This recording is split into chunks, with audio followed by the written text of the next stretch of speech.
জিহুৱাই কৈছে মই তোমালোকক প্ৰেম কৰিলো, কিন্তু তোমালোকে কোৱা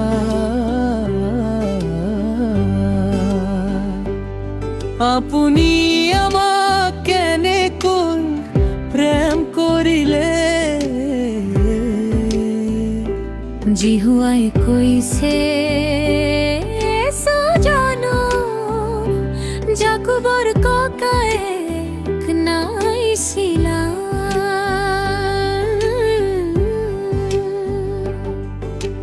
তথাপি মই জাকুবকহে প্ৰেম কৰিলো, কিন্তু এচুক অগ্ৰাহ্য কৰিলো।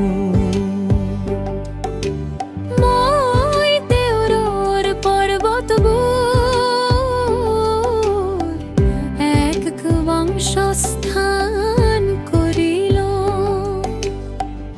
আৰু তেওঁৰ উত্তৰাধিকাৰ মৰুভূমিৰ শিয়ালবোৰক দিলো। যদিও ইদুমেব কৈছে আমাক চুৰে বিচূৰ্ণ কৰে খৰু, কিন্তু আমি ধ্বংসস্কাৰ মাৰুকো পুনৰাই সাজি সে বাহিনী সকল।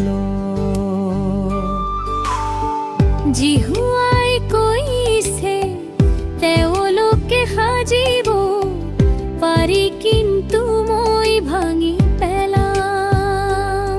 লোক সকলে দেহ লোকক দুষ্টতাৰ দেহ, আৰু জিহুৱাই চিলকাৰ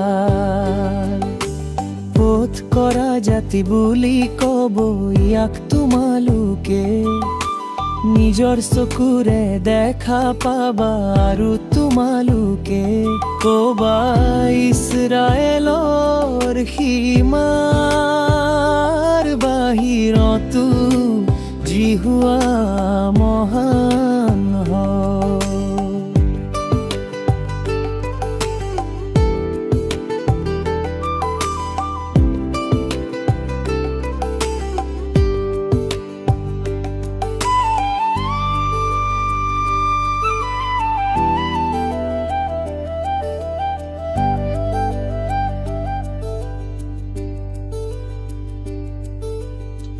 পুৰোহিত সকলৰ কুআচৰণ, বাহিনী সকলৰ জিহুৱাই এই কথা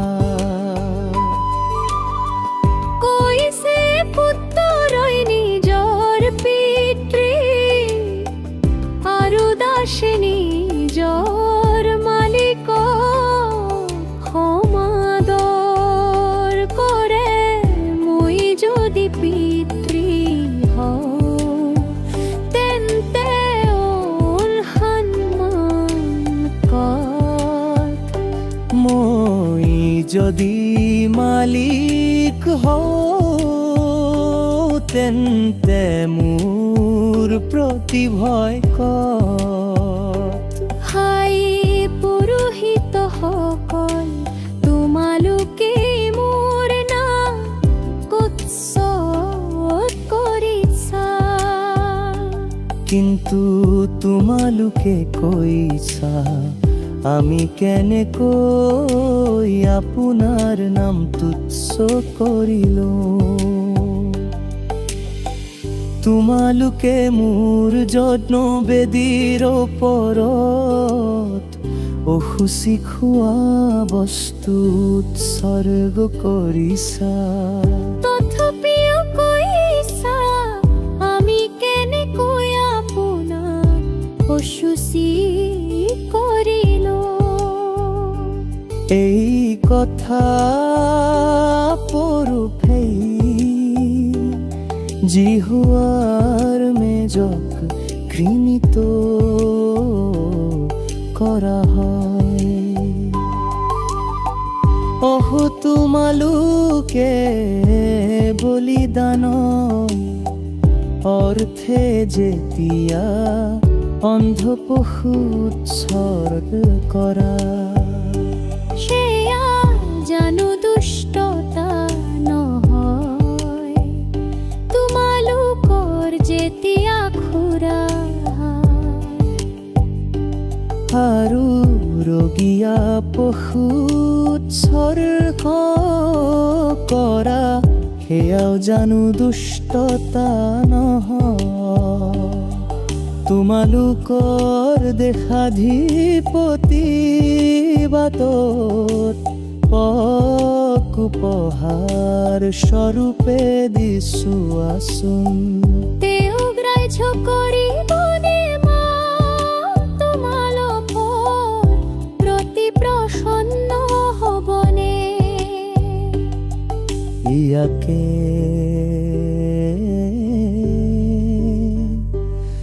বাহিনী